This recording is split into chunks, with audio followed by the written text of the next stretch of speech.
Good afternoon, everybody. Thank you for joining us for this special conversation, which is part of the Henry Ford Conversation series. My name is Jessica Robinson, and I have a very special role with the Henry Ford, and that is one of the entrepreneurs in residence. And my focus is on mobility, power, and energy. And so what I get to do with the museum is help the organization think about taking its collection to different audiences and to different places than it's been before. And so this discussion is part of a conversation we wanted to bring to our joint group and membership today, which is focused on 100 years of electric vehicle engineering. And so I have with me today two participants. The first is Mark he's the president of DG Technologies, and Mark is also the incoming chair of the SAE Detroit section.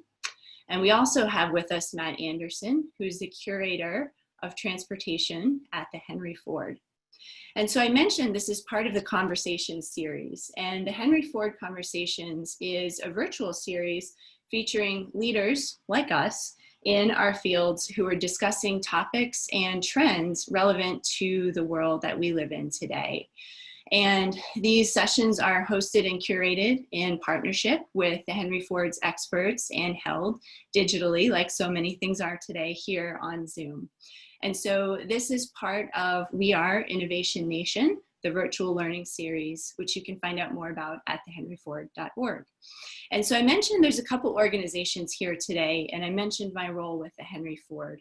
So I thought I'd start by telling you a little bit about my background, and then we'll jump into the conversation here. So I am co-founder of a number of organizations here in the Detroit area, all focused on mobility. But most specifically and relevant to this discussion today are two. The first is the Michigan Mobility Institute, which is a nonprofit that focuses on accelerating mobility workforce development, specifically around upskilling, training programs, and post-secondary degrees. And we do that by bringing industry and education partners together. So we're really, again, focused on the people side of the future of this industry. And I'm also a co-founder and partner at Assembly Ventures, which focuses on investing in and strategically supporting entrepreneurs who are building the future of movement. So I promised you it was all about mobility, and that's definitely true for my background as well. And so today, what we really want to explore is what we can learn by bringing together two very deep subject matter experts from maybe perhaps different areas of this conversation. And both Mark and Matt are experts in their own right and share a deep passion for something that probably many of us here on the Zoom today do, which is the automobile and the design of the automobile. And I'm pretty sure, based on the conversation we had before we jumped on with you, that we'll see by the end that there's a lot in common and a lot that we can actually learn from one another.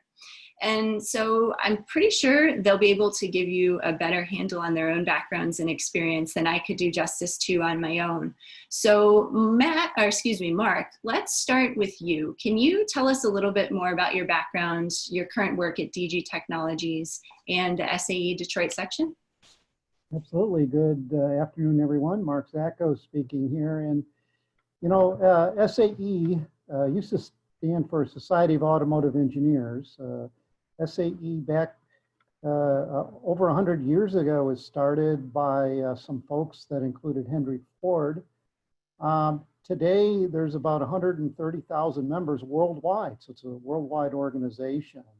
And I have the opportunity as a volunteer to work in many places within that organization. One is to help develop technical standards, contribute my engineering background. I went to the University of Michigan, engineering, computer and electrical engineering, to standards for heavy duty and light duty vehicles. My day job, that's kind of how I pay my bills, is I too have a startup. But that's been over 30 years ago. I started in my basement and in Dearborn. That's where my heart is really, and not too far from the Henry Ford that startup, we moved to Farmington Hills, where we're at right now, and we work on diagnostics, vehicle diagnostics, and electronics, and cybersecurity is a big area of focus for my business too. Great, Mark, thank you so much. And Matt, can you tell us a little bit more about your work at the Henry Ford?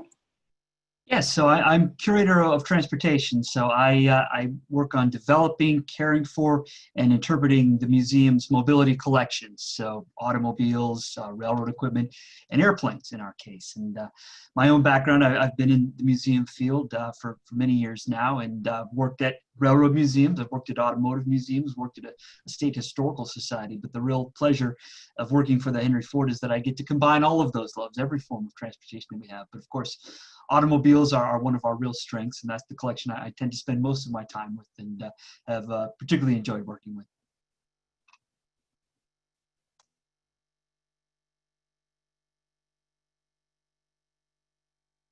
Thanks so much. I mentioned that we're here today to talk about electric vehicles, and so I think we should get started on that track. And let's start with, I think, what most people, at least consumers today, and people I know, think about when they think about electric vehicles, and they think of Tesla. And they imagine electric vehicles as a fairly recent innovation. And Matt, when we first met through this residency, I asked you what really seems now like a dumb and simple question, which is, what does the Henry Ford have in its collection for electric vehicles? And I see you're virtually there today by the magic of Zoom. And so, one of the things I learned from you is that this history is actually fairly extensive. And I think for a lot of people, even engineers in this industry, they might be surprised just how far back these vehicles go. So for those of you joining, we have some digital artifacts with us today that we're going to use as a prompt here. But Matt, can you tell us a little bit about the history of electric vehicles? Yeah, I'd be glad to. We're fortunate at the Henry Ford to have an extensive collection of not just automobiles, but particularly early automobiles. And we have not one, but two, believe it or not, pre-1900s, so 19th century electric vehicles in our collection. And they are both what I would call prototypes, experimental vehicles, certainly not production cars in any way, shape, or form. But the first one, which you see the photo of right here, is our Edison electric runabout, initially built circa 1889, and Edison in this case is Thomas Edison. And he had no intention of going into business producing automobiles, but wanted to build the car as sort of a test platform for batteries. He was working on developing better electric batteries with longer range, quicker recharge, that sort of thing, and put this car together as a part of that test. And as you look at it, it's a three-wheel vehicle. It actually has two electric motors, one connected independently to each of those two front wheels, which I suppose would eliminate the need for a differential on the axle. And then, of course, the one wheel in the back, which is your steering wheel in this case, so it would work like a backward tricycle. And the driver controls, you'll notice, are up on the driver's seat there on the right-hand side. And no steering wheel. It would be a tiller and a lever for controlling your throttle position, your speed. And Edison played with this for a little bit in the late 1880s, early 1890s, then kind of put it away on the shelf for a while until he got back involved in battery development with his good friend Henry Ford in the 19-teens, and he pulled this vehicle back out to do some additional tests on electric vehicles. But it's a special piece in our collection, and I should mention Henry Ford, of course, really worshipped Thomas Edison. There's no other way to put it. So this would have been one of many pieces that Ford collected to document his friend, up to and including the Menlo Park Laboratory, famously in Greenfield Village. We have another pre-1900 vehicle too here we're looking at. This is another tricycle, interestingly enough. This one built by a fellow named Andrew Riker, and built a little later, 1896. And the setup of the design on this vehicle is a little bit different. You do see the three wheels again, but in this case, you'd steer with the front wheels, and your motor is attached to the rear wheels, which again simplifies the drivetrain with no need for a differential. And the motor's right there on the hub. The batteries themselves are stored underneath the driver's seat. And in this case, the driver controls are over on the left-hand side. And again, a tiller to steer and then a lever to adjust the speed positions. And this would have had 20 cells, 20 different battery cells to power it. And horsepower would have been somewhere around 1. So not a particularly fast or powerful vehicle. But Riker, again, just built this as an experimental car. He had no intentions of going into production. He did achieved some milestones with electric vehicles. In fact, built an electric race car that he set some land speed records with for electric power. But he's a classic story of someone who kind of saw the writing on the wall. He realized that gasoline was going to be the fuel of the future, that electricity wasn't going to be around much longer. So he actually stopped his work on electric vehicles, took a job with Locomobile, who just built gasoline-fueled automobiles. And I should mention, Mark already said that Henry Ford was one of the first members of the SAE. Andrew Riker was actually the fire president of the SAE. So he's got definitely some contributions to the automotive industry that continue to be influential today. That's great, thanks. And Mark, maybe you can talk more about that. We discovered this coincidence and connection between Andrew Riker and the Henry Ford. And I think in some ways it's not a coincidence at all. I think it speaks to the deep connection between some of the early pioneers in this industry. So who was Andrew Riker and why was SAE formed even in the first place? There were a lot of collaboration going on in the early automotive days. And actually some of the work that these guys are collaborating together were in standards. So where we have different size lug nuts and we have different size connectors and fasteners, they wanted to try to standardize on components as they were buying a lot from vendors. And give them standard specifications to build their components to. Another thing that SAE did, though, is to bring together people with like minds and interests, and that continues today.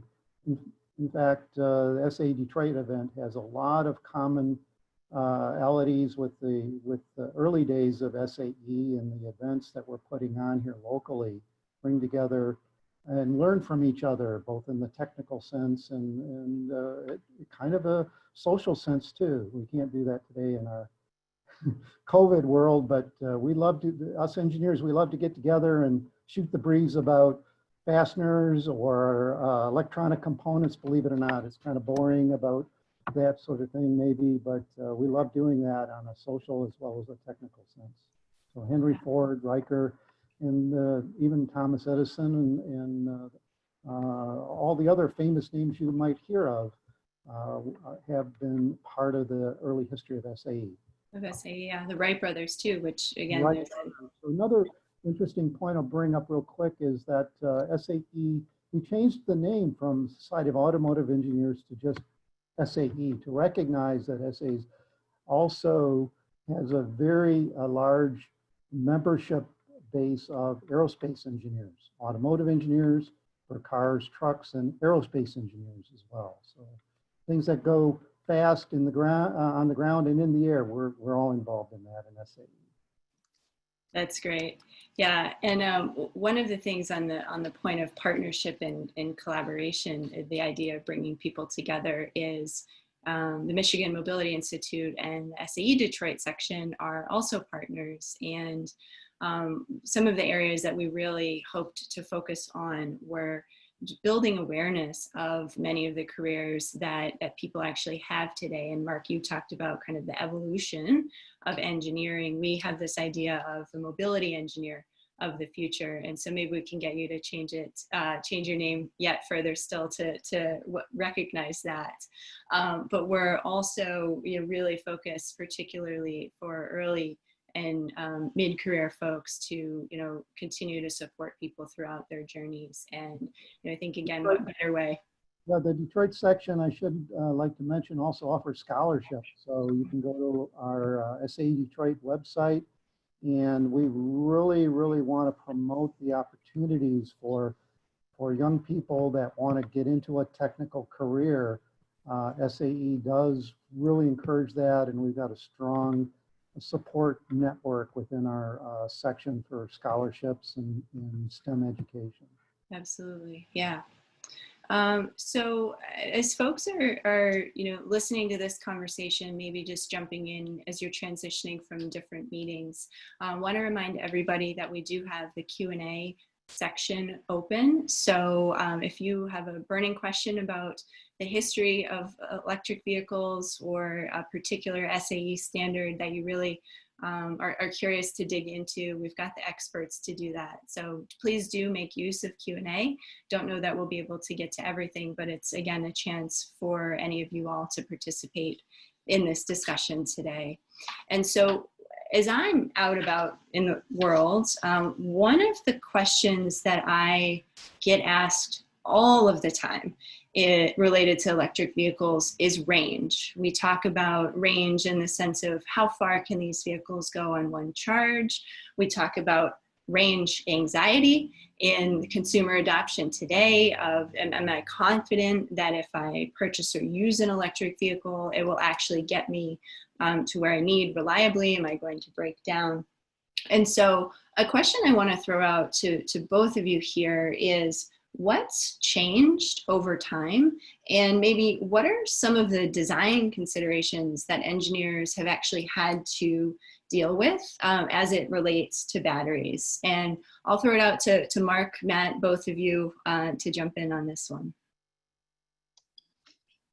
I'll just jump in first to say that that range anxiety is nothing new. That was an issue with the original electric vehicles at the turn of the 20th century. And depending on which literature you read or which manufacturers you were investigating, they would advertise a top range of anywhere from 60 to 70 miles, but particularly that involves a lot of downhill driving with a breeze at your back, I suppose.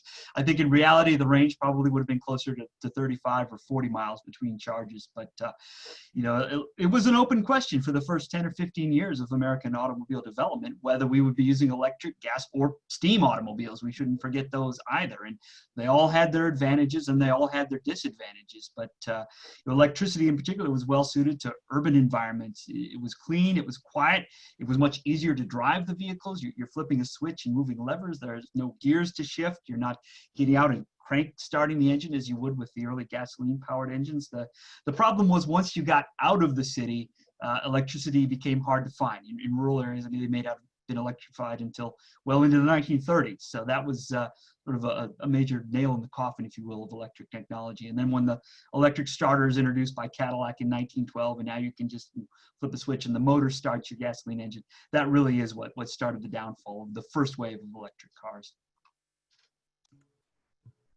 Well, I think, Jessica, one of the things, of course, your question leads to is weight. So weight of a vehicle is directly proportional to the range, right? So how much energy you can store and how much you can push around. And the chemistry of those batteries have been improving throughout recent times. So now we have the lithium-ion batteries. They're a little more difficult from a technical perspective to manage that charge, and how do you charge and discharge them to optimize the amount of energy they retain. And there's electronics. Before, you just connected the plus and minus, and then hook those wires up to the motor, and away you went.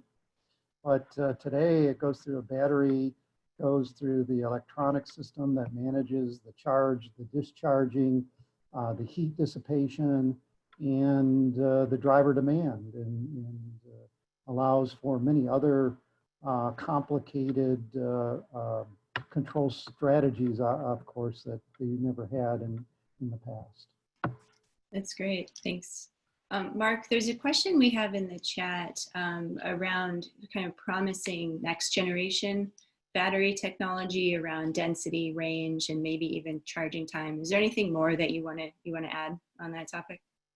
Well, charging time is also related to how you charge it. So the connections to the off-board charger.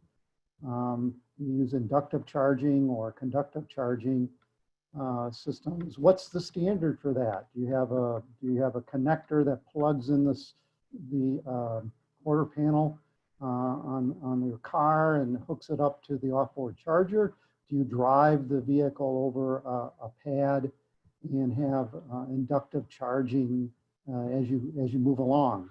Of course, you don't want you to have your cat out there wandering in between the car and the charging pad, but so there's some safety issues that we have to recognize. We want to have all the cars, you know, be in common. You mentioned Tesla, which is a great company, a great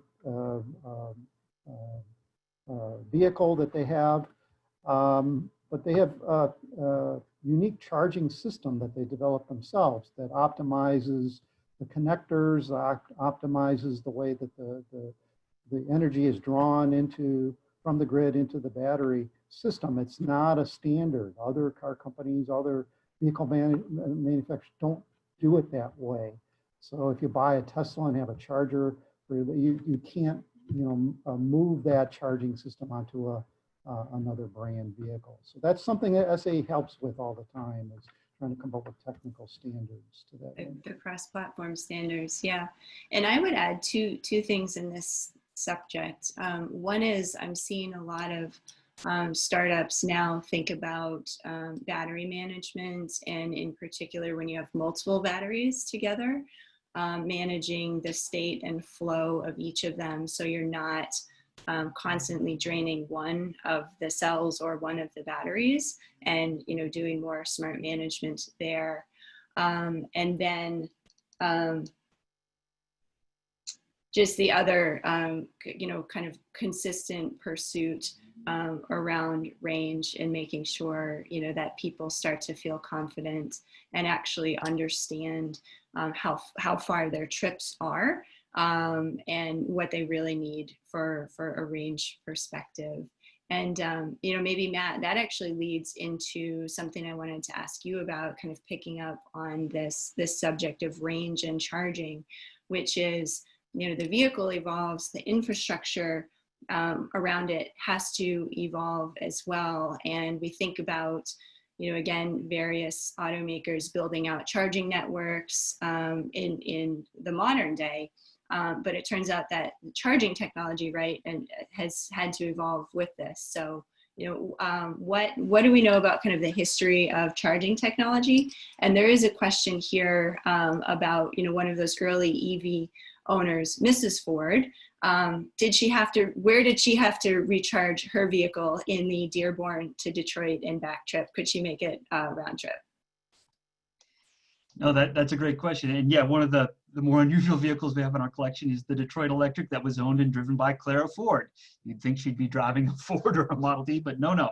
She was an electric vehicle, as well-to-do women often were in those days. They were particularly targeted toward well-to-do women as customers. But Clara, I suspect, could have made it back and forth to Detroit a couple of times on a single charge, about 10 miles back and forth. So shouldn't have been an issue, but she would have had a charger set up there in the garage at Fairlane, and anybody who's visited the Fairlane estate knows that it was a pretty nice garage, so it would have been well equipped. But you mentioned charging technology, and I should point out that we have in addition to Clara's 1914 Detroit Electric, we have a 1922 Detroit Electric, which we keep in operating condition.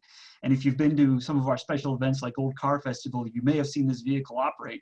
And this is the charger that was provided with it in 1922. And we still use that charger today to power up the vehicle. Now we use modern batteries, so we've updated those, but it just plugs into the wall, and you plug it in overnight, and there you go. And the batteries, you know, all charged together as a series. So it works. But you're right. This issue of safety with chargers was a concern of some drivers early on. And I would point out that early gasoline automobiles were attacked as being less safe than electric cars, if that makes sense. The electric companies were fond of describing electric or gasoline-powered cars as cars with explosions taking place under the hood or under the driver's seat, right? Because you have all of these little explosions as part of the combustion cycle in the gasoline-powered engine. You don't have that in the electric vehicle. And you just pulled up this catalog here from a Roush & Lang electric car, which I love here. It shows the car being charged in the garage, and you'll notice the person doing the charging is not the mother, it's a little girl, which is to sort of emphasize the fact that this is perfectly safe. No harm will come to her. So yes, that was something that they pushed on in their ads. If I could also offer some thoughts to charging, in that we always think about electric vehicles here, and then the next one, of course, is the EV1. We could talk about charging and the connection to the grid, and then why in these times people weren't interested in the air pollution, the air quality. You know, that wasn't an issue back then. Today, of course, it is. And we want to make sure they're both safe, the vehicles are safe and clean. One thing that that we need to make sure is that there's a good way safe way to make the connection, standard way to make a connection to the vehicle. And how do you measure cleanness of electric vehicle anyway? Is there some sort of, well, it's electric power, and the batteries are, you know, you're not polluting, you're not giving off CO2, or are you? I mean, that's something I think we need to talk about in more detail, is how much power actually drawing from the grid. There's got to be a power plant somewhere. Maybe it's in Nevada and not in California that's burning coal, that's charging those vehicles. All of that is connected to the air mandate, clean air mandate that we see coming out of the state of California. They really led the way in the early days for air quality. And that EV1, I think you had that queued up there. Why don't you go ahead and show that, Jessica? That might be worth to carry the conversation into that one now. Oh. There she is. Yeah, Matt, that's one of your favorites. I can't believe it. Are you going to let me drive that next time I'm going to go up over there, or what? I wish I could. It's one of my favorites too. I mean, that's as good as electric cars got in the 20th century, and it is, you know, it's kind of occupies the halfway step between a research program and an actual consumer product. GM did put these cars in the hands of the public, but you couldn't buy one outright. You had to lease it from the company, and the company had the right to take it back from you. And that's just what happened after a period of time. GM just determined they couldn't make money building these electric cars, so they took them back and scrapped most of them. But we were fortunate to get one of the survivors there. Yeah, and what I think is fascinating, again, we had a couple questions about where the EV1 fits in this narrative of electrification in America, a focus on clean air standards. And, you know, Matt, I think you mentioned there's only a couple of these EV1s kind of left, and that's part of the story, right, is they were bought back. And, you know, the technology was, you know, largely put on hold for a great long while. No, that's right. And yeah, the EV1 sort of used every trick in the proverbial book to increase its range in driving. And as we look at the photo there, you know, Mark mentioned the weight of the batteries is an issue, and the location of the batteries, frankly, is an issue. So they've got them kind of crammed everywhere they possibly can, running along the frame there, along the T in the center, and then along the rear axle. And then the electric motor is up front under the hood. If you look back at that photo of the body of the car, you'll notice how absolutely almost perfectly aerodynamic it is. And you know, that's down, of course, the round shape on the front and the low profile, but right down to the fairings over the rear wheels, you know, to try and reduce air resistance as much as possible. The owner's manual has very specific instructions about the inflation for the tires, the PSI you're supposed to use. You want those tires as full as possible. The fuller they are, the less tread is in contact with the road, so the less rolling resistance you have. So they really did do the best they could. And of course, they would encourage you not to use the heater unless you had to, and you know, even the radio if you wanted to go for the real hyper mileage. And point out too that it had a Mark referred to this, but it's an inductive charger on the EV1, so it's just a paddle. It isn't a prong like a traditional plug-in outlet. There we go. So it's perfectly safe. You could even, you know, quote unquote, plug it in the rain or the snow without any risk of shock. So pretty clever engineering. This is not an SA standard connector, by the way. I just wanted to point that out to you. SAE is working on has standards for electric vehicle chargers. They've had these for years. In fact, going back even before electric vehicles, you know, had been developed, SAE was working on those standards for testing diagnostics and emission systems, something called OBD2.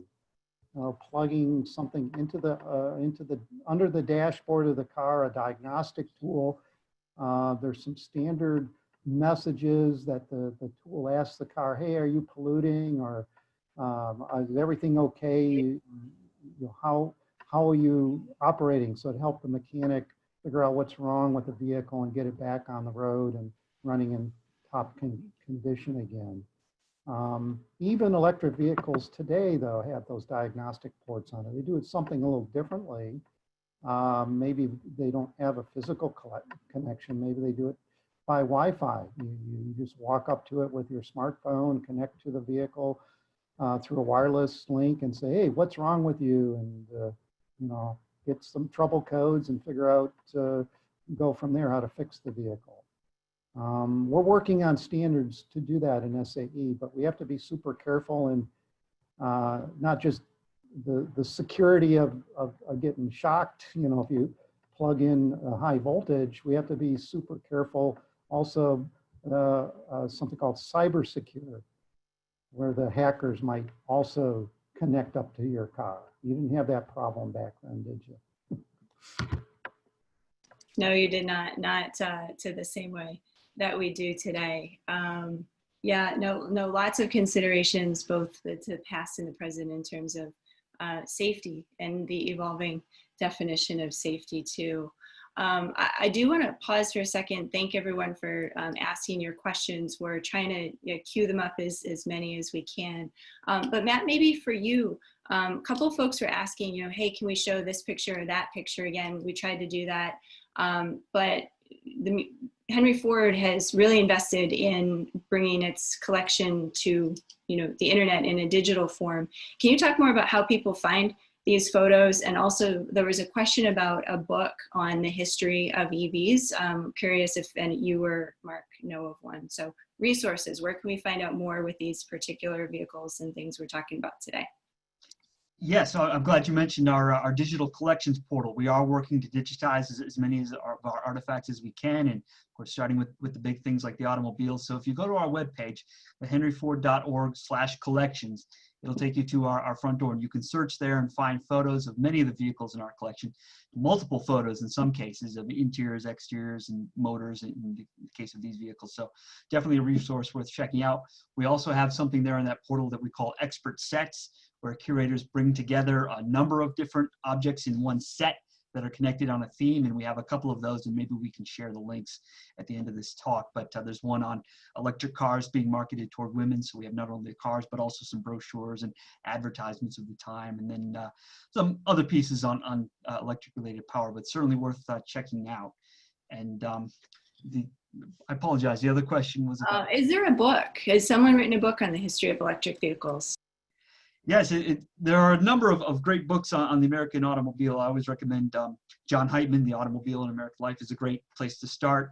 There's an older book by John Flint called The Automobile Age, which published in the early 60s, so obviously it only goes through there, but everything up to that point, very well told. But typically those books have a section or two at the very beginning about electric cars, and then they go away and they never get talked about anymore. So we're starting just to see books come out now, taking in the second wave of electricity, where we are now.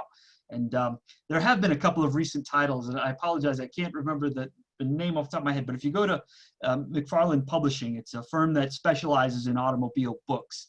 And maybe we'll get the link out, we could send this afterward or put it in the comments. But they've just published a book in the last couple of years, A History of Electric Automobiles, and it does go into experimental vehicles of the 1960s. The gas crisis of the 1970s brought out kind of a minor wave of electric vehicles, and then the more recent vehicles we've seen since the turn of the 21st century. Jessica, if your listeners are also interested in technical, as an engineer direction, might have a technical interest in some specific topic, you can also go to the SAE.org website. SAE has a full collection of technical publications that go back almost 100 years. They're standards, they're papers on new technology that have been published throughout the years.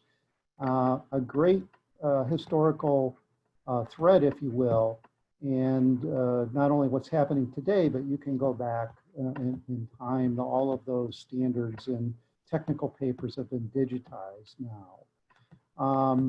They do have a great search engine built into their system. Another thing that you might be interested in is SAE has a technical committee called the Mobility History Committee.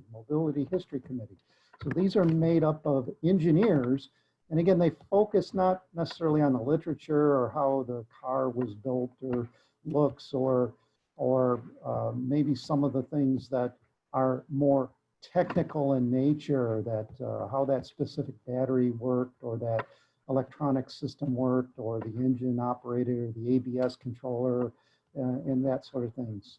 The SAE Mobility History Committee, they meet monthly. They welcome members to join, and you can connect to them through the SAE Detroit sections. Part of the things that we do at SAE Detroit is connect our engineering community together with like-minded folks, and they're a really great group of people, and old guys like me, but they're really smart. I should say guys and ladies that are very smart and have a passion for vehicles from an engineering sense too. That's great. Thank you both. Jessica, I'll jump in here just real quick. That book, I was trying to think of the title. The title is Electric and Hybrid Cars, A History. You would think I could remember something like that, but it's by Curtis Anderson and Judy Anderson, so fairly recently published in the second edition. And also, I conflated two books. The Automobile Age book of the early 60s is by John Ray, and James Flink publishes The Automobile Age. So two great books on their own, well worth checking out. Great, thanks. And thanks to the quick internet search, one of the things we're able to do in a digital format than we wouldn't otherwise. And I will just say on the subject of the digital collection, that's one of the things that I've enjoyed most digging into is, of course, the entire collection, but as we're in stay-at-home orders, the digital collection. And I thought I would just show one of my favorites, which again, I think speaks to the history of electric vehicles in America as we think about charging and range and batteries. This was surprising to me, which is, a map for motorists going back to 1923 of where you could charge your electric vehicle in New York. So today it might be on a smartphone, or your vehicle might know this information because it's programmed into it. But again, a fascinating example of the things that we can learn by taking a look at the past and thinking about how it leaps forward. So I want to bring us into maybe a new area of discussion, and there's a number of questions on this subject in the Q&A. Thank you again for chiming in the discussion there, which is around hybrids. We've talked exclusively about electric vehicles to date. And in the industry, we call these primarily BEVs, battery electric vehicles. But they're not the only type of electrified vehicle that's out there. There's plug-in hybrid electric vehicles, what we call PHEVs. There's hybrids that have more than one powertrain option. And so going back to one of my early comments around kind of the surprising things that we can find in this 100 years of history of EVs, hybrids actually are older than we realize too, right, Matt? So maybe talk to us about an unusual hybrid that you have in the collection at the Henry Ford. Yeah, we have a hybrid car that, believe it or not, is over 100 years old now. It's our 1916 Woods dual power hybrid coupe. And here's a photo of it. And depending on your point of view, this is a car that either came way before its time or just a little bit after its time. Woods was a company that had started in the production of electric vehicles, and they realized by the mid-teens there that market was starting to evaporate. So they thought, rather than just go all in building electric car or gasoline powered cars, rather, what if we tried to combine the two technologies with a gasoline electric hybrid? And it works much the way a hybrid does today, in that you would use the electric motor to get up to speed, maybe 15 miles or so. Then the gasoline engine takes over, and indeed the gasoline engine can charge the electric motor. It's got regenerative braking, so when you're slowing down, the resistance of the generator will help slow you down and also help charge the batteries. The critical difference is with this, of course, the driver has to do all of that by hand. You have to consciously cut between the electric motor and the gasoline engine, whereas in a modern hybrid, of course, the computer does all of that for you. But it's a special vehicle. Unfortunately, you might imagine it was very expensive at the time because it was cutting edge technology for the mid-19 teens. Something like $2,600, I think, was the cost of this, which doesn't sound like much today, but that was a lot of money in 1916 and didn't help. Woods actually folded in 1918, so 2 years later. And then we have kind of a more modern example of a hybrid we might think of today, right? That's right. This is sort of the poster example, if you will, of a modern hybrid vehicle. This is a Toyota Prius. And this is actually a first generation Prius, the first version introduced in the United States. This model is from 2002. And it's not the hatchback that we all picture today when we think about the Prius and its configuration. But again, it's the same idea as the Woods dual power, trying to get the best of both worlds with a gasoline engine and an electric motor. Although in this case, as I say, it's all computerized, so the car does all of the hard work for you, shifting between the two. And you know, the other big difference with this car is that it was expensive, again, with a cutting edge technology. I think this retailed for about $20,000. But in the early 21st century, we had government tax credits to offset some of the costs to help encourage the sales of these vehicles. And we also had something Mark mentioned before, you know, we now had eco-conscious, something that just didn't exist in the 19-teens. Now there were people who were interested in buying a Prius because of what it meant for the environment and because of what it would tell other drivers and what they thought about the environment. You know, we've always, I guess, been in that spot to some extent where our cars are kind of a projection of ourselves and of our attitudes. But the Prius allows us to tell other drivers something about our own values and what we place importance on. That's great. Thanks, Matt. A couple of questions related to hybrids. Yes, the Woods dual power is on display at the museum, right? So people can come take a look at that one. And the Prius as well. Absolutely, yes. Everything we've looked at today actually is on display, with the exception of the Edison prototype, which is actually on loan to the Automotive Hall of Fame, which is just across the parking lot from us there. Across the way. That's great. Mark, one of the things that we talked about when we were getting into hybrids again are the standards that are involved in the power management and the automatic switching between systems. Is there anything that you've worked on with SAE in this area?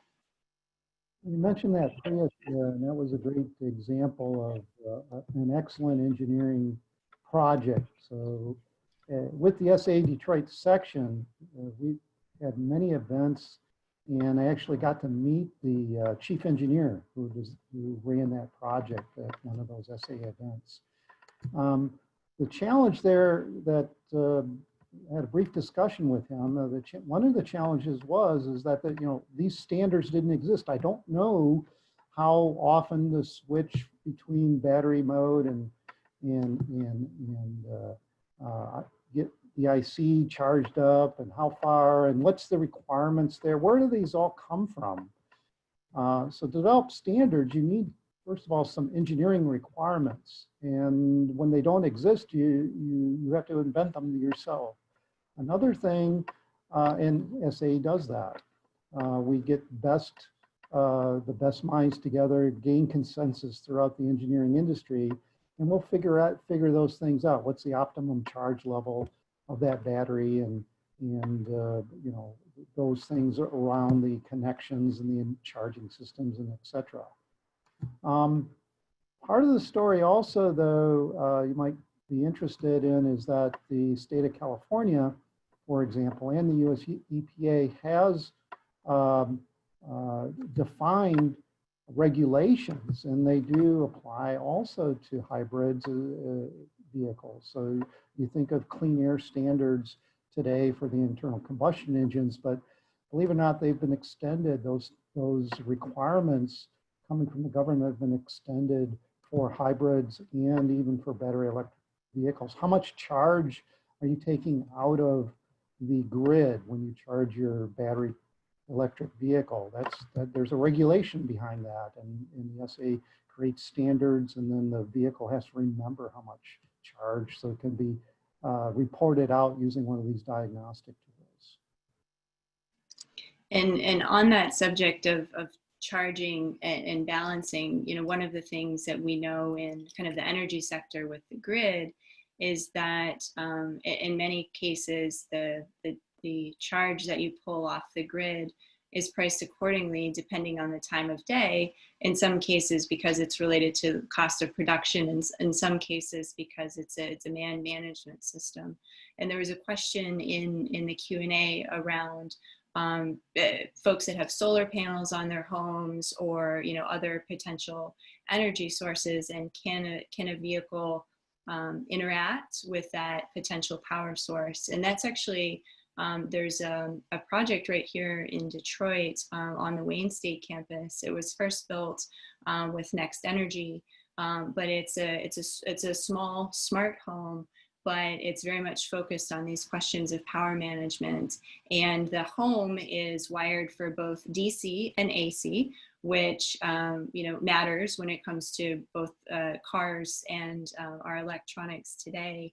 But it supports the flow of electricity into a vehicle through the home, but vice versa. And there are some automakers and some companies thinking about how to actually use these electric vehicles or electrified vehicles as mobile power sources.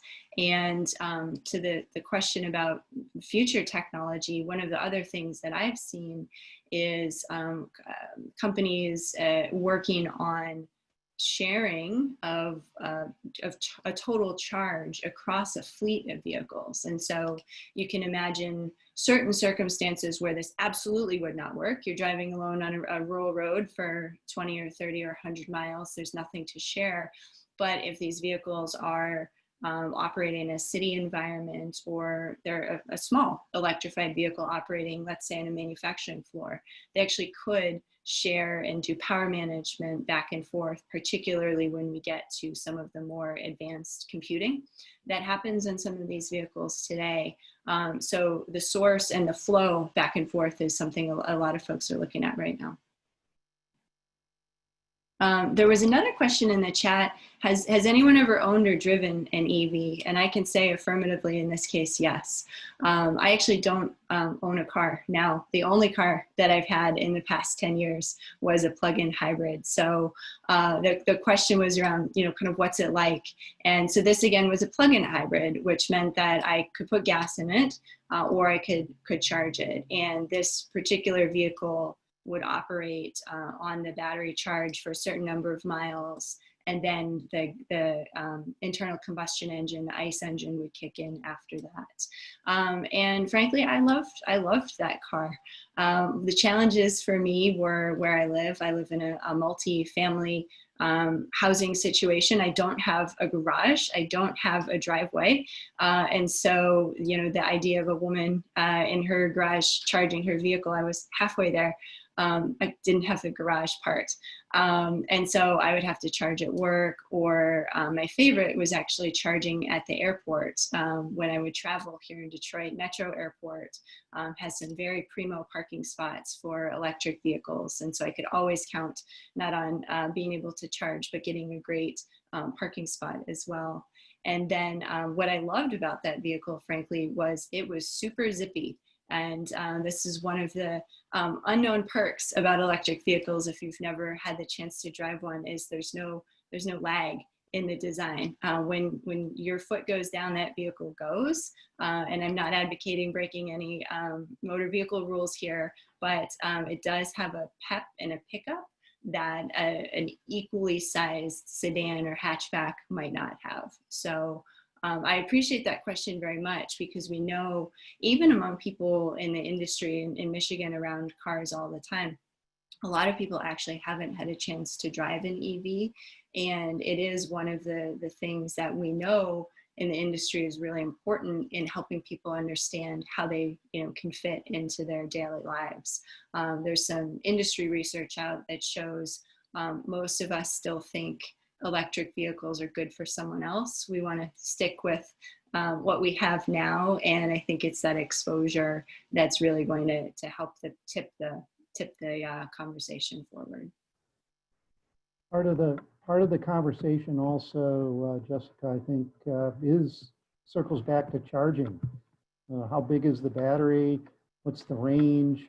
How much energy can you store in that to propel your motion?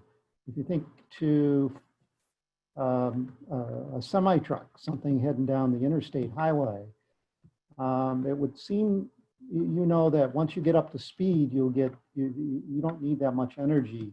But getting that vehicle and that mass moving, that really takes a lot of energy. And how do you keep that going? And then next step is when you run out of juice, how long does it take to charge up? You want to, can you go roll into a truck stop and hook up and get a fast charge in 20 minutes while you go get a hamburger? Probably not, because the amount of energy, and in fact, you bring down the grid everywhere that you stop to charge that big semi up, right? So those are things so it's just not a vehicle or a battery-centric solution. It's a community, it's a system-centric solution, and that's going to take years and years and years. Mary Barra said something about that recently. It's going to take years and years to build up that infrastructure instead of running into the Conoco station and in 2 minutes topping up your tank. Do you want to stay there for an hour and get charged, or you get it charged at home and you don't care about it? You still need to get that energy from someplace. Those are technical and business solutions that are still evolving. Absolutely. And, this question again of how and where most of us will use these vehicles. If it's in a lightweight delivery truck, for instance, that company probably knows how many vehicle miles that truck will go in a day. If you do a personal travel audit, you can probably know on a day-to-day basis what your commute to work or school might be. I think the lingering question is on road trips, and will I feel confident running a whole bunch of errands? There's a question here too around charging infrastructure, not at work and not at home. And yes, that's something we're seeing a lot of too, is stores actually, not for the big semi-truck mark that'll bring down the grid, but the little EV like I had, where I could do maybe fast charging, where it doesn't top up the battery completely, but it gets me enough juice to get where I'm going. And these stores are actually thinking of it as a benefit. Think of if you're a big retailer, if someone has 20 or 30 minutes to kill while they're charging their vehicle, the retailer would say, what better way than do that and come into my store and spend some more money while you're here in my parking lot. Other companies are looking at serving ads as a way to kind of offset access to the infrastructure. And the reality is most of the EVs today, they have one of those chargers that you see with they have the plug for the chargers that you start to see being installed, but most of them still have that extension cord that you can plug it into any outlet that you happen to find. So it might not be ideal, but truly getting stuck is something I think it's a fear until you try it. I never got stuck. Of course I had a little gas in the tank too. Jessica, there's another, you brought up education, consumer education. Maybe before we wrap up, I wanted to also throw out there that the resources that are available, if you're in the K through 12 education, or even in collegiate area, the SAE has plenty of resources that for many of it for free, that can be support teachers, science teachers that are interested in showing that their students what the future of mobility would be, including electric vehicles. So you've got background in that. I know the Henry Ford does too. I think it would be really great to share some of those things with your audience here too. If you got a few minutes. That's great. Absolutely. Yeah. So we have actually less than 10 minutes left, which we've got so many questions here. We'll have to figure out how to answer them or tackle them in some sort of follow-up. But I do, to kind of round out the discussion here, I want to take us to a place where electrified vehicles are just starting to go now, which is in the realm of self-driving vehicles. And the two are not necessarily linked, except maybe they are. So to kind of bridge into this discussion about self-driving vehicles, I mentioned one of my favorite things has been poking around on the digital archives. Had to share this with everybody first. This has nothing to do with electrification, I'm sorry. But this is an early example of cruise control.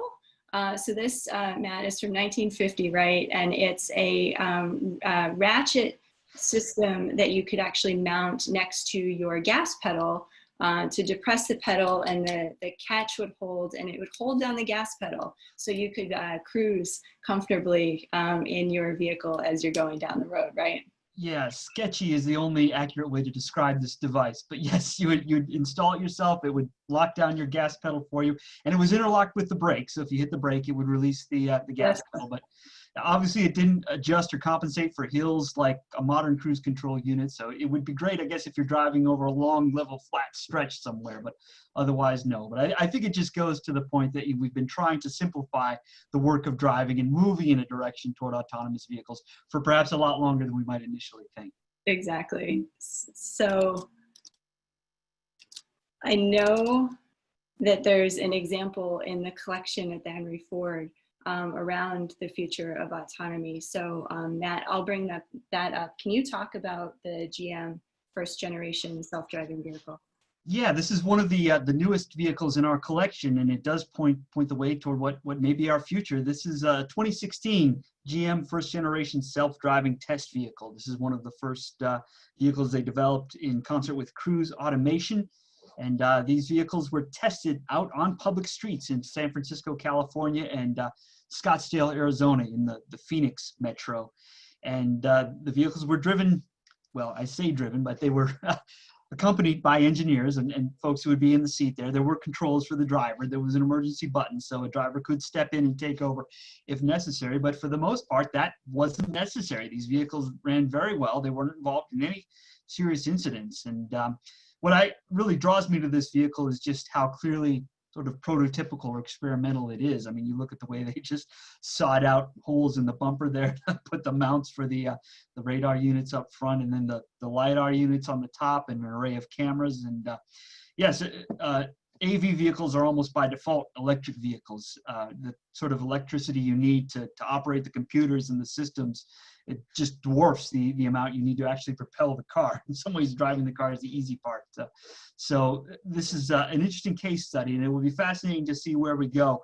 Having said that, and Mark, I'm sure will say more about this, I remember 5 years ago, it seemed like we were all going to have self-driving cars in the garage by 2020, 2021. I think manufacturers have kind of backed off a little bit on that as we realize some of the complexities involved. And they're not just technological issues, that we have legal issues to worry about. We have psychological issues to worry about. How much faith are we willing to put into these vehicles? SA has worked together with industry and with the government, with NHTSA, to develop the 5 levels of autonomous driving, those categories. So now we know when you're talking about hands-off but attended, or full autonomous, where you can sleep in the back seat, level 1 through 5. It's all part of an SA standard, J3016. And that took a few years to develop, and we're continuing to develop further standards around that area. And here you see the wires dangling. Those are probably wires that go to the sensors on the wheels there. There's new network communication protocols. This vehicle uses Ethernet to share high-speed data between the different control units within the vehicle. SA is working on standards for Ethernet communications in the vehicle. It's not the same as the standards, and the requirements are not the same as you would imagine as Ethernet in your office building, or Wi-Fi you know, at home. Very, very important to get it right and to have a standard that all the manufacturers, the vendors, and suppliers can follow. If they're making these sensors or connecting up the LiDAR units and integrating it into the entire vehicle. Just like the early days of SAE, you know, those fasteners and lug nuts that we talked about at the beginning. And SAE is very involved in this. And then the power generation here, it's amazing how much power. Yeah, and SAE really has become synonymous with the different standards around the future of autonomy. I mean, it really is the default definition for how this technology has evolved. And, you know, one of the things that I think is really fascinating about you know, the examples here today of vehicles that are prototypes, and then the role of the standards is many times the technology kind of gets out there first, and then it takes kind of a collective recognition, including among the engineers who've designed the technology, that we need to kind of put some standards and regulations in place. And we've seen that kind of starting and stopping again over time. And I think what's fascinating about this question of, is an autonomous or self-driving vehicle the ultimate electric vehicle, is in many ways it breaks the narrative, which is so much of what we've talked about today is focus of electricity as the power source, and autonomy really says it doesn't matter what the power source is anymore. It's about the movement itself. And so I know, you know, for many here in the region, that's an area that we work on as well. But I do want to recognize that we're at time, which again is shocking given the number of things that we still hoped to be able to share with you. So I would encourage everyone to, you know, continue to check out the resources, both on the SAE website, the SAE Detroit section specifically, if you're in the industry, and then all of the resources at the Henry Ford as well. And I think what's really, frankly, great about this discussion is it reunites us all in this initial vision that was shared by, you know, Thomas Edison and Henry Ford, Riker, and these other early engineers. And so thank you for really everybody here for being part of that.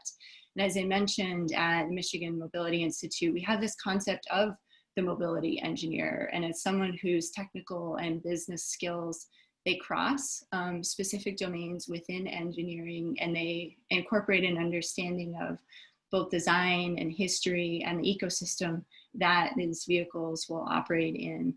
So we're really committed to continuing to partner with organizations like both of yours to make sure that both working professionals can keep up with these changes, as well as younger kids in the next generation that we want to be excited about these vehicles and this design can stay connected as well.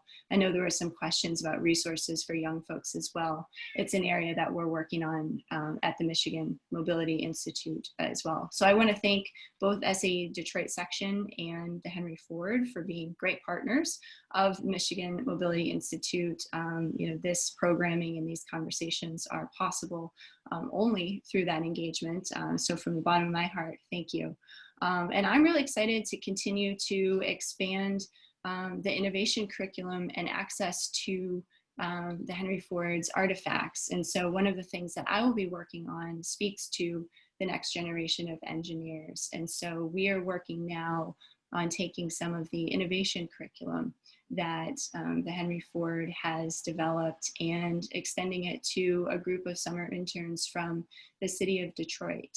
And so as we think about continuing to get excitement in our own communities and raise others up with great jobs, think about how you can get involved with this too and build bridges across your areas of expertise.